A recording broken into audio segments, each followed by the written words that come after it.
আজ এক ঠাকুমা ও নাতির গল্প বলবো, যেটার স্বাদ বর্ষার বৃষ্টি আর মাটির মিষ্টতায় ভরপুর। এক গ্রামে ঠাকুমা ও নাতি বাস করতেন। নাতির নাম ছিল গোপাল। সেই গ্রামে ছিল সারি সারি তাল গাছ। একদিন গোপাল একটা বাঁকা ভারী তাল নিয়ে এসে ঠাকুমার কাছে আবদার করলো, ঠাকুমা, আমরা এটা দিয়ে কি কিছু বানাতে পারি? গোপালের পরিবার ধনী ছিল না, আর মিষ্টি ছিল উৎসবের জন্য সংরক্ষিত এক দুর্লভ বিলাসিতা।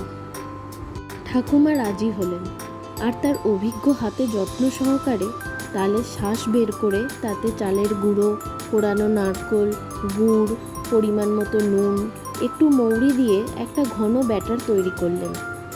তারপর সেই ব্যাটার থেকে ছোট ছোট টুকরো করে গরম সর্ষের তেলে সোনালি করে ভেজে তুলে নিলেন।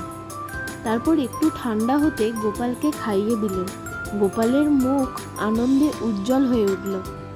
তারপরই আবিষ্কার হলো বাঙালির এক ঐতিহ্যবাহী মিষ্টি, তালফুলুরি।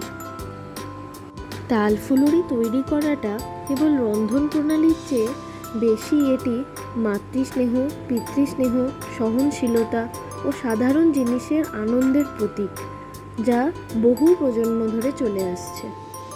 আমি চায়ের সাথে তালফুলুরি গল্প করতে করতে আপনাদের সাথে খেয়ে নিলাম। আপনাদের কেমন লাগে অবশ্যই জানাবেন।